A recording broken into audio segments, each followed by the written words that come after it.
से स्टार्ट होगी जिसका नाम है ट्रिप्स। कौन बताएगा ट्रिप्स का पूरा नाम? किसी में है हिम्मत? हाथ खड़ा करे। नहीं है हिम्मत तो फिर मैं तो इधर हुई हिम्मत बनाने के लिए, और क्या है। हाँ, ट्रिप्स का फुल फॉर्म कौन बताएगा? ये है ट्रिप्स और हम इसी पे पहली बार चलेंगे। देखो, WTO का नाम सुना होगा, वर्ल्ड ट्रेड ऑर्गेनाइजेशन। उसके अंडर ही एक एग्रीमेंट हुआ था जिसका नाम है ट्रिप्स। और इस एग्रीमेंट का एक मेन पर्पज़ ये था कि जो लोग भी अपने माइंड से कोई भी नई चीज़ इनोवेट करते हैं तो उनको कुछ राइट मिलना चाहिए, और ये बात जायज़ भी थी। फॉर एग्जांपल, मैं अपने माइंड से अज्ञान नाम से कविताएं लिखता हूँ और कोई भी चुरा के बोल दे मेरी है, गड़बड़ होगा ना। माइंड मैं ख़राब किया, लिखा मैं, सोचा मैं, और बोल किसी और ने दिया। इसके लिए ही कुछ राइट को बचाने के लिए ट्रिप्स एग्रीमेंट आया और बोला गया ये राइट किसी साइंटिस्ट के हो सकते हैं, किसी राइटर के हो सकते हैं, किसी सॉन्ग के हो सकते हैं, किसी से भी हो सकते हैं। तो उन लोगों को इस राइट का जो उन्होंने इंटेलेक्चुअल चीज डेवलप की, इंटेलेक्चुअल मतलब समझते हो, यूनिक, जो माइंड से निकली हो। इंटेलेक्चुअल का मतलब ये नहीं है कि आप दो कपड़ों को मिला के ऐसे कर दो बोले यूनिक है। ये मैं पोस्टर में निकाल लेता हूँ। ये जो आपको दिख रहा है इंटेलेक्चुअल मतलब ब्रेन से या रिसर्च करके कोई भी चीज निकली। इंटेलेक्चुअल प्रॉपर्टी राइट, इंटेलेक्चुअल मतलब किसी की भी यूनिक चीज, और ये यूनिक चीज आती है ब्रेन से या फिर रिसर्च आप किए हो उससे। अब ये इंटेलेक्चुअल किसी इंडिविजुअल का हो सकता है, किसी नेशन का हो सकता है, किसी सोसाइटी का हो सकता है। फॉर एग्जांपल, इंडियन सोसाइटी का इंटेलेक्चुअल है हल्दी। जहां हमारी तबीयत खराब होती है हल्दी का दूध, तबीयत खराब होती है हल्दी का लेप लगा लो। स्किन साफ करनी है तो टर्मरिक, वीको टर्मिक क्रीम, याद है? मुझे पहले नहीं पता था टर्मिक का मतलब हल्दी होता है, बाद में पता चला। कितना पागल बनाते हैं, वो तो हमारे घर ही था। वीको टर्मिक कह कह के पागल बना दिया मुझे। ठीक है, तो ये भी हमारा इंटेलेक्चुअल प्रॉपर्टी राइट है ना हमारी सोसाइटी का। सेम ऐसे योगा इंडिया की इंटेलेक्चुअल प्रॉपर्टी राइट है।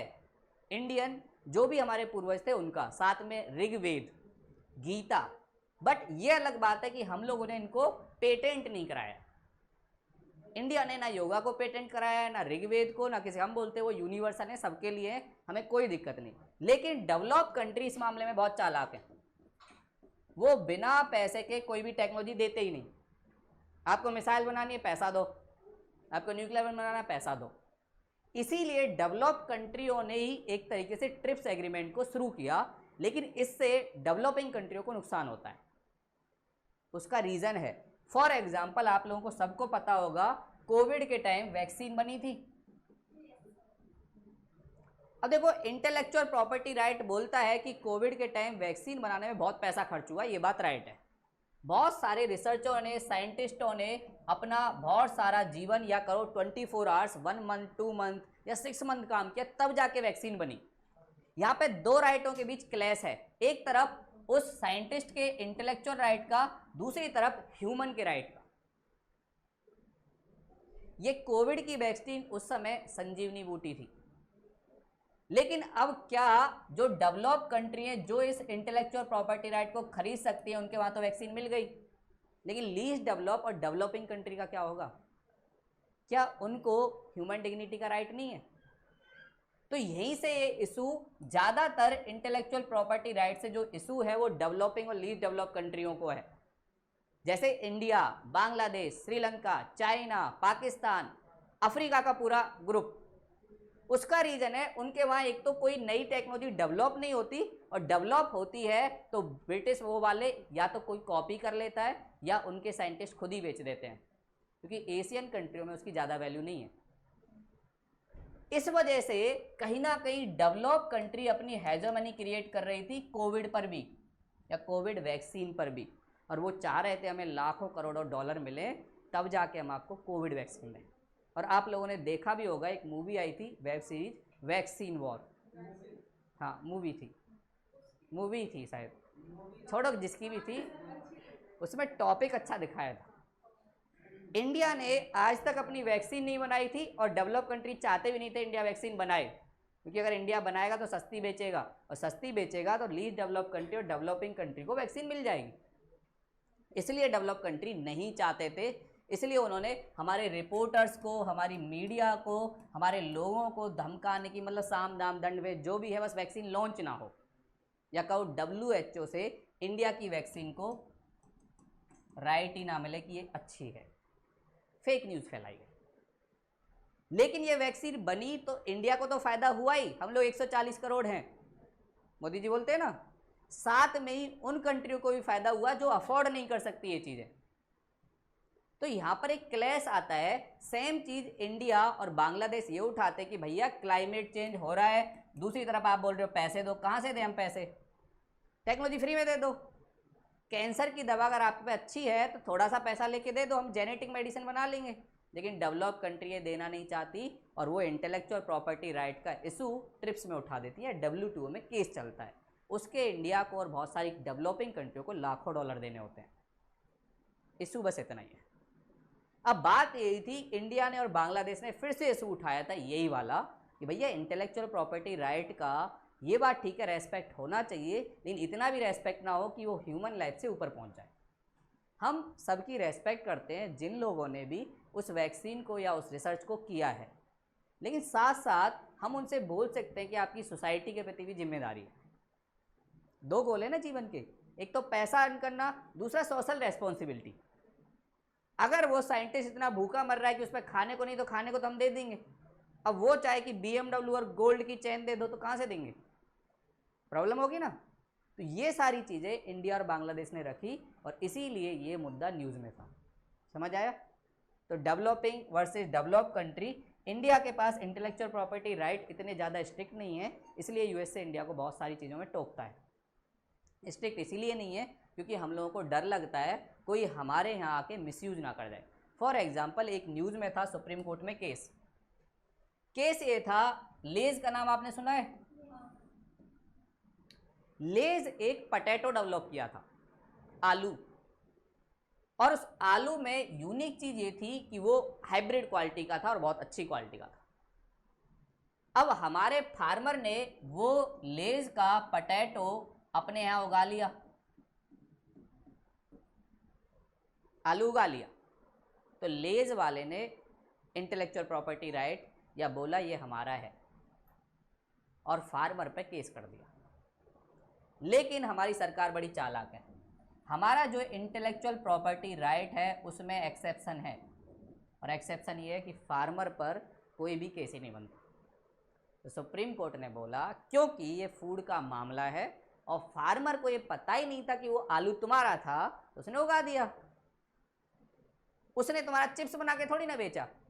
अगर वो उसकी मैन्युफैक्चरिंग करता और आपके सामने एक ब्रांड लाता तब तो अलग बात थी। उसने इस पर्पस से कि उसकी प्रोडक्शन अच्छी होगी उसने उगा दिया, लेकिन इसका मतलब आप ये नहीं कह सकते कि मेरे इंटेलेक्चुअल प्रॉपर्टी राइट का वायलेशन है। तो सुप्रीम कोर्ट ने जजमेंट दिया कोई वायलेशन नहीं, क्योंकि इंडिया के इंटेलेक्चुअल प्रॉपर्टी राइट बहुत ज़्यादा लिबरल है। सेम ऐसा ही एक और केस ऑक्सफोर्ड यूनिवर्सिटी के बारे में सुना है। ऑक्सफोर्ड यूनिवर्सिटी का एक नोट्स प्रिंट करा के एक कॉलेज में चल रहा था, मतलब ऑक्सफोर्ड की अगर बुक लोगे तो महंगी पड़ेगी, तो कॉलेज के प्रोफेसर ने क्या किया, ऑक्सफोर्ड यूनिवर्सिटी का एक नोट्स PDF करा लिया और सब बच्चों में बांट दिया। वो नोट्स बहुत अच्छी क्वालिटी का था और उसमें रिसर्च बहुत अच्छी थी, तो ऑक्सफोर्ड वाले ने उस यूनिवर्सिटी पर प्रोफेसर पर इंटेलेक्चुअल प्रॉपर्टी राइट का केस किया। सुप्रीम कोर्ट बोली एजुकेशन के मामले में कोई इंटेलेक्चुअल प्रॉपर्टी राइट नहीं होता।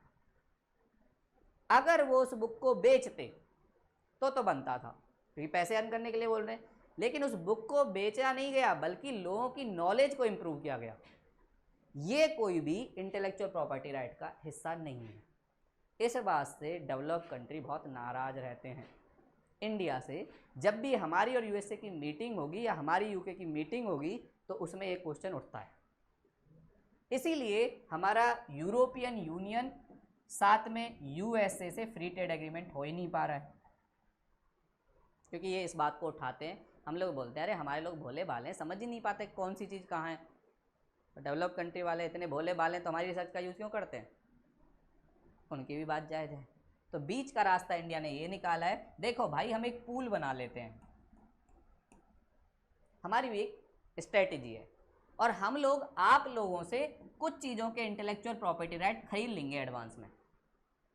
कौन खरीदेगा, सेंट्रल गवर्नमेंट, और उसके बाद हमारे देश में कोई भी उस इंटेलेक्चुअल प्रॉपर्टी राइट का यूज़ कर सकता है।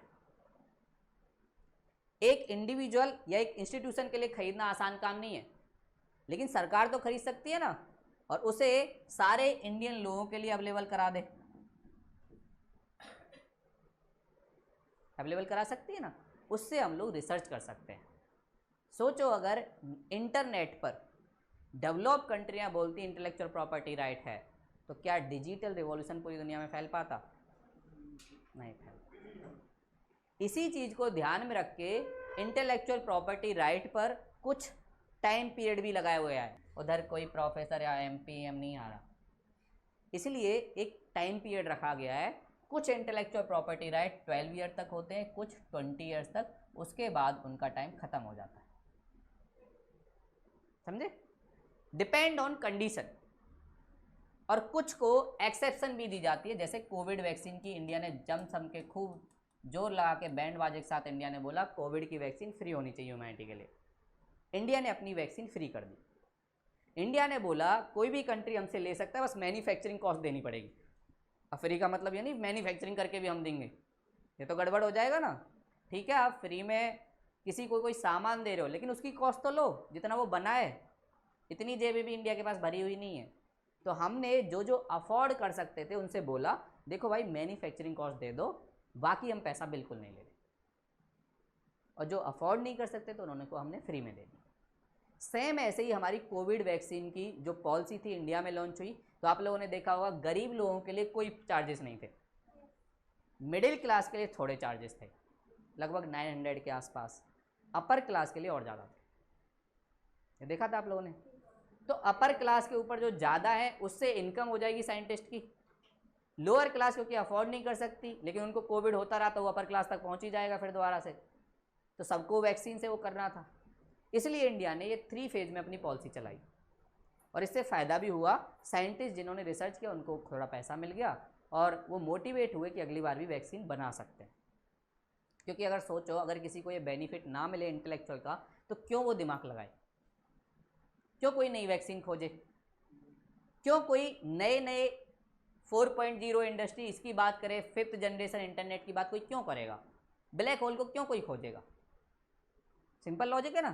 तो नई रिसर्च नहीं होंगी अगर इंसेंटिव नहीं होगा तो इंटेलेक्चुअल प्रॉपर्टी राइट का होना भी जरूरी है, बट जब भी ह्यूमन राइट की बात आए तो उनको थोड़ा कॉम्प्रोमाइज करना भी जरूरी है।